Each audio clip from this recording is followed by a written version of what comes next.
E qual é o principal perigo de se investir em renda fixa dolarizada? Pessoal, no vídeo de hoje eu vou trazer para vocês um único gráfico, que é o que está na tela, já compartilhado aqui no Clube dos Dividendos e também lá no Clube do ETF, onde eu mostro para vocês dois cenários que podem acontecer, o que está acontecendo agora e os indexadores cujos quais se beneficiam de tais cenários são essenciais para eu montar esse vídeo de hoje, dizendo que durante um período de 40 anos, um indexador de renda fixa americana ganhou o jogo e foi tranquilo.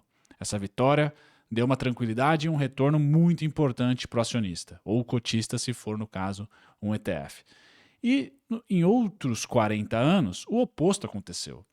E o que nós estamos vivendo hoje e como se posicionar, quais os ativos se posicionar para aproveitar, de certa maneira, uma diversificação em renda fixa americana ou uma aposta em um indexador frente a outro a partir de um cenário macro que você tenha para os próximos 2, 5 e 10 anos. O vídeo de hoje vai explorar esse gráfico e, na sequência, um segundo gráfico colocado para vocês os produtos, ou seja, os ETFs que a gente pode estar alocando e as características de cada um deles. O disclaimer está na tela, eu sou Bruno Mazzoni, seja muito bem-vindo ao Clube dos Dividendos. Esse vídeo provavelmente vai ao ar também no Clube do ETF. Pessoal, o gráfico que vocês estão vendo na telinha, e eu vou sair aqui dela para ficar mais fácil para vocês, já é compartilhado aqui no Clube há um bom tempo, tá? Nos meus conteúdos, tanto lá no Twitter como aqui também no YouTube, que é o gráfico do retorno dos títulos de 10 anos nos Estados Unidos, uma evolução ano contra ano, semana contra semana, mês contra mês. Eu coloquei especificamente mês contra mês. E a amostra é bem grande aqui nesse gráfico de linha. A gente vai de 1918 a 2026. Tá?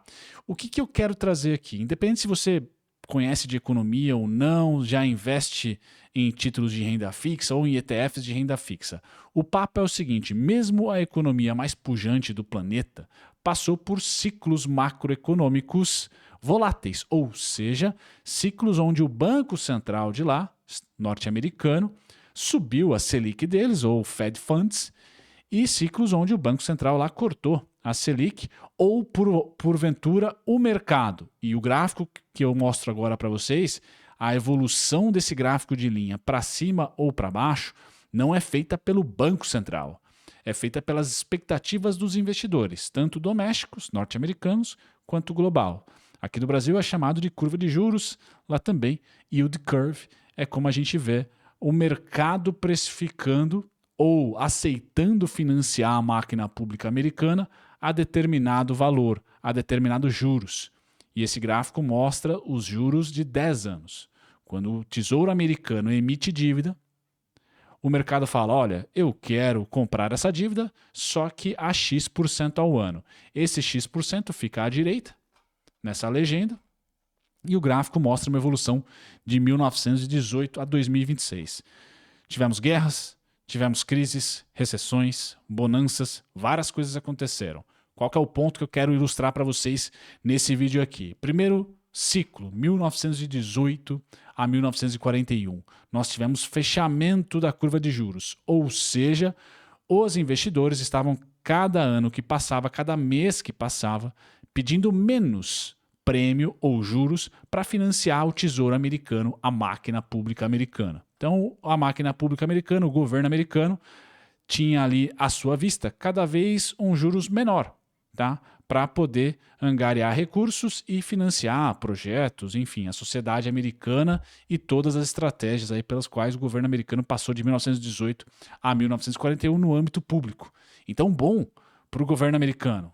Mês sim, mês também, ele emitia dívida via títulos públicos e o mercado pagava menos por esses títulos públicos, ou seja, exigia menos prêmio, me perdoem, né? Exigia menos prêmio para financiar, tá, a máquina pública americana. Ele pagava a mesma coisa, mas ele era remunerado cada vez menos. E tudo bem, deu certo, de 1918 a 1941, nós tivemos um pico em 18, uma mínima em 1941, início aí do período da Segunda Grande Guerra, né? Nós tivemos o governo americano se financiando cada vez mais barato. De 1941, tá, até por volta ali de 1955, tá, fim ali da Segunda Guerra, o Tesouro Americano deixou de se financiar cada vez mais barato e passou por um período onde a máquina pública americana teve ali uma década de financiamento, vamos dizer assim, no mesmo patamar, com volatilidade, bem verdade, de ano a ano, semestre a semestre, mas sem espichar muito a curva e nem fechar. Tá? Ficou ali entre 2 a 4%, 2 a 3%. Tá? E foi a partir de 1960 ou 1955, no pós-guerra, Vietnã, crise do petróleo dos Emirados Árabes da década de 70, em que nós vivemos nos Estados Unidos, eu sei que para muitos parece surpresa, uma abertura da curva de juros. Tá? Então, quem comprou um título pré-fixado em 1945 a 2% ao ano de remuneração, com um vencimento de 10, 15 anos, não sei se tinha títulos mais longevos do que isso, creio que 10 seja um padrão, o cara comprou em 1960 um título de 10 anos a 2% ao ano, ele viu 10 anos depois, 20 anos depois, esse título chegar até 8 e fazer o seu pico em 1981, 15,82%. Ou seja, aquele pré-fixado de 2% foi um péssimo investimento ali em 1960, 1955. Tá? Péssimo investimento, porque 2 anos depois ele poderia comprar o mesmo título pagando 4%, 10 anos depois pagando 6, 7, 8, até o pico de 15,82%. O oposto aconteceu em 1981, pós-crise do petróleo, etc. Tá? O cidadão americano que comprou um título pré-fixado de 15,82% para os próximos 10 anos, não sei se tinha para 20, para 30, tá? Esse cara simplesmente pôde ficar, assim, fazer um baita de um trade milionário, bilionário, não sei, porque ele ganhou 15% ao ano, ao longo dos próximos 10, 15 anos, e ao longo do período de vigência do vencimento do seu título, a marcação ao mercado foi muito positiva. Ele poderia vender, fazer um trade com o título público de marcação ao mercado, pelo simples fato que nos próximos 40 anos a curva de juros só caiu. As expectativas de financiamento da máquina pública americana ficaram cada vez mais baratas. Ou seja, o cara que comprou um título pré-fixado a 15,82, ele simplesmente comprou o pico do retorno da renda fixa americana.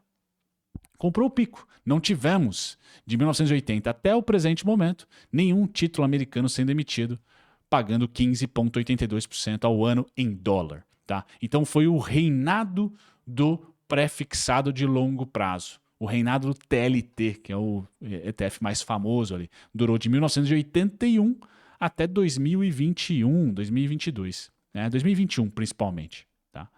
De 2021 ou 2020 para cá, pessoal, a gente está vivendo o oposto, né? A abertura da curva de juros. Tá? A gente está vivendo o oposto, a abertura da curva de juros. Então, o vídeo é os principais cuidados para você ter ao investir em renda fixa nos Estados Unidos. Tá? Os perigos de se investir em renda fixa nos Estados Unidos. Por quê, pessoal? Em um regime de fechamento da curva de juros, não estou nem falando aqui de Fed Funds, de Banco Central, de Fed, estou falando de expectativa de mercado. Em um cenário de fechamento da curva de 10 anos, da curva de 30 anos, da curva de 20 anos dos juros, o TLT reina, o BND ou o SDB11, né, reina. Tá? Títulos pré-fixados de duração longa e média reinam. Beleza? Reinam aqui. Curvas fechando. Você compra um título aqui, ano seguinte, mês seguinte, semestre seguinte, já não tem no mercado um título pagando a mesma coisa. Ele está pagando menos ao ano. Logo, o seu pré-fixado está retornando o máximo possível. É um bom regime para títulos pré-fixados, é um bom regime para títulos de longo prazo. Legal. O regime em amarelo, que eu vou dizer para vocês aqui, é o regime mais Ronaldinho, assim, difícil. Tá? Uma hora é pré, outra hora é pós, outra hora é inflação, tá? Que a curva não vai para lugar nenhum, certo? É o que a gente pode argumentar que estamos vivendo hoje. Tá? A curva não está saindo do lugar. Tá meio brava aqui. Tá? Esse regime é o mais difícil. Esse aqui demanda diversificação, um pouquinho de, vou colocar em termos brasileiros aqui, né? Um pouquinho de IPCA+, um pouquinho de pré-fixado, um pouquinho de CDI. Pô, faz sentido? Faz. Os Smart Selics, né? O LTB11, com um pré-fixado ali para você tentar pegar uma graninha na marcação ao mercado, ou chutar que a Selic não vai subir mais, aos 14% já tá bom para você pré-fixa esse cara. Legal. Você vai aceitar a marcação de mercado. É um cenário difícil, certo? O cenário de abertura de juros, pessoal, é o cenário assim mais tísico para pré-fixado, é o cenário mais tísico para curvas longas, ou melhor, para vencimentos longos, títulos de vencimento longo, principalmente pré-fixado, tá? Principalmente pré-fixado. Então, na abertura de juros, o VTIP, que é a inflação, o FLOA, que é pós-fixado, o CT, para mim o melhor, o TFLO, pós-fixado, e eu não coloquei, coloquei sim, ó, prazo curto, SGOV. Você até pode ir para pré-fixado na abertura de juros, desde que seja curtíssimo prazo, 1 a 3 meses aqui, que é o SGOV, que são as T-bills, tá? Nesse cenário. Então, para resumir, pessoal, você pode querer fazer um chute para 2027, 2037, por exemplo. Curva abre, opa, VTIP, FLOA, TFLO, SGOV. Curva fecha, você pode voltar ao que nos últimos 40 anos foi consenso. TLT, o próprio BND acaba se beneficiando um pouquinho, tá? Mas vamos colocar o TLT como sendo o principal, ou seja, títulos de duração longa e podendo ser pré-fixado, beleza? Se você acha que a curva fica por mais 10 anos, como ficou aqui de 1945 a 1955, brava, lateral, e esse é o meu cenário, pessoal, esse é o meu cenário, esse cenário há necessidade de diversificação no curto prazo entre pré, pós e IPCA, vamos assim dizer. Você vai ganhar dinheiro em um mês em um semestre em um trimestre em outro, em um ano em outro. Por quê? Uma hora vai ter um semestre inteiro de curva fechando, depois um trimestre inteiro de curva abrindo. É guerra, é tarifa, é eleição, é data center, é inflação, é El Ninho. Você vai ter essa briga consistente, tá? Entre fechamento e abertura de juros, mas quando você tira o zoom, como a gente tirou o zoom aqui, 10 anos, os juros não andou, ficou lateral, tá? É o cenário que eu imagino. Esse é o meu cenário base. Tá bom, pessoal? Esse é o meu cenário base. E esse cenário base já está colocando certo limite no consenso, o famoso consenso de mercado TLT, TLT, TLT, a carteira 60-40, esse 40% sendo pré-fixado somente. Não, não, não, não. De 2021 a 2026, pessoal, a renda fixa em dólar está dando um sinal claro. Tá? O TLT desaba 39%. De 2021 para cá. O BND, que é um super diversificado corporativo, títulos do Tesouro, títulos de empresas corporativos, mas ele tem uma duration ali de títulos geralmente em 6 anos. É de 1 a 6 anos ali, 6 anos sendo a média principal. É muito tempo. É muito tempo para o padrão de mundo de hoje. Tá? De políticas monetárias não mais sincronizadas, de tarifa, de mudança geopolítica, de mundo multipolar, de rearranjo de cadeias produtivas, supply chains. Pessoal, a gente tem vários argumentos para dizer o seguinte: renda fixa morreu? Nunca nada morre no mercado financeiro, pessoal. Se alguém falou para você que alguma coisa morreu, esquece. Tá? Mas a gente só muda um pouco o norte. Na verdade, a gente muda, no caso da renda fixa, é a arte do negócio, é a duration. Tá? O indexador é arte? Eu digo que também é. Porque acho que o momento vai ser de lateralização ali das curvas. Mas a gente vem ou para o SGOV, títulos de curto prazo, as T-bills, 1 a 3 meses, ou o TFLO, pós-fixado, ou o VTIP, inflação, pós-fixado, ou o FLOA, pós-fixado também. Esse aí, o CT, que para mim é o melhor. Tá? A gente vê nitidamente quem está apanhando, tá? E quem está defendendo volatilidade com certeza, mas também entregando um certo retorno aqui em dólar, desde 2021, cerca de 25% e 26% para os campeões aqui, que é o FLOA e o VTIP. Esse é o sinal, pessoal. Esse é o intuito de eu fazer esse vídeo mais curtinho para vocês. Saibam disso. Converse com o seu assessor. Se você não tem assessor, ele já manja. Tem uma noção ali. Faça um desenho do seu cenário macro. Não é trading, tá? É só um bom senso de que, os últimos 40 anos, 1980 a 2020, eles não estão mostrando que vão se repetir os próximos 40 anos. Tá? Na verdade, a gente pode viver uma década de balanço e depois voltar a ter um fechamento de curva, voltar ao TLT, legal. Ou simplesmente acelerar, como os períodos de guerra, tá? Vietnã, Segunda Guerra Mundial, tá? E crise do petróleo, a gente pode ter abertura dos juros maluco. Tá? E aí você tem que ter alguma coisa no pós-fixado em dólar. Não fica preso em pré e o pior, como o TLT, em pré longo, né? De 20 anos. Não, se vai para o pré, vem para o curto, vai para o SGOV, dinheiro, né? Cash. 1 a 3 meses, ou tenta alongar ali 1 a 6 meses, acha um ETF que aloca de 1 a 6 meses. Certo, pessoal? Esse é o intuito do vídeo de hoje. Só falar para vocês que sim, renda fixa em dólar está demandando uma certa química, um certo molejo aí, coisa que nós brasileiros estamos muito acostumados. No mais, um grande abraço, até o próximo conteúdo. Tchau, tchau.